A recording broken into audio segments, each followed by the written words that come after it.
SIR লাগু মেয়াদ শেষ হওয়ার 72 ঘণ্টা পরেও হাকিমপুর চেকপোস্টে ৪৫ জন বাংলাদেশি দেশে ফেরার জন্য বিএসএফের কাছে আত্মসমর্পণ। ৩ দিন হয়ে গেছে এসআইআর লাগু মেয়াদ শেষ, তারপরেও হাকিমপুর চেকপোস্টে বাংলাদেশিদের ভিড়।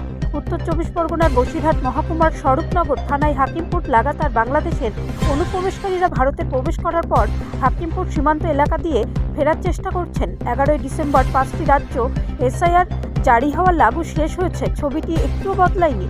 রাজ্য ছড়িয়ে ভিন্ন রাজ্য ভিন্ন অবৈধ অনুপ্রবেশকারী শিশু, মহিলা, পুরুষ সহ ৪৫ জন হাকিমপুর চেকপোস্টে বাংলাদেশে ফেরার অপেক্ষায়। আজকে সকাল থেকে ৪৬ জন।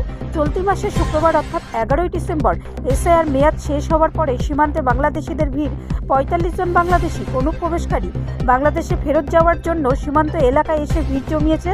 প্রশ্ন হচ্ছে, এই আত্মসমর্পণকারী বাংলাদেশিদের আদৌ কি তারা দেশে ফিরতে পারবেন, না আইনের বেড়াজালে আটকে যাবে? এই নিয়ে আইনি জটিলতার দ্বন্দ্বে পড়েছে সীমান্ত রক্ষা বাহিনী।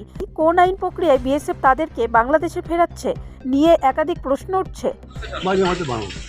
এইদিকে থাকতেন কোথায়? হ্যাঁ, বামুনগাছি। কতদিন আগে বামুনগাছি আসছিলেন?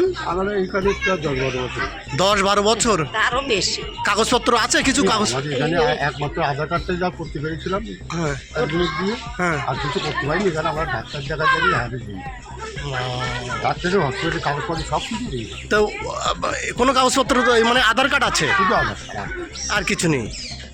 এই আবার ফিরে যাচ্ছেন কেন? এখন ফিরে যাচ্ছেন? আমাদের বয়স হয়ে গেছে আর আমি খাটতেও পারছি না, এমনি শ্বাসকষ্ট বেড়ে গেছে। কি কাজ করতেন এখানে? এখানে আমি আগে একটা রিক্সা চালাতাম, হ্যাঁ, আর একটা দিলেই বেড়াতে। আপনার নাম কি? আমার নাম মকবুল। এই বর্ডার দিয়ে কি আসছিলেন, না কোন বর্ডার দিয়ে আসছিলেন? স্বরূপদা দিয়ে? এই কথা স্বরূপদা কি দালাল মারফত আসছিলেন? আর না, আমরা এমনি চোরাই করতাম। সেই চোরাই পথা দালাল ধরে আসছিলেন। কিরকম টাকা নিয়েছিল? আমাদের কাছে পয়সা কোপাতে বেশি নেয়নি, লোক ছিল। ওই মানে অনেকদিন আগে এসেছি তো, অতটা। আপনার নাম? আমার নাম মকবুল। ব্যুরো রিপোর্ট, রাষ্ট্রীয় প্রসার বাংলা।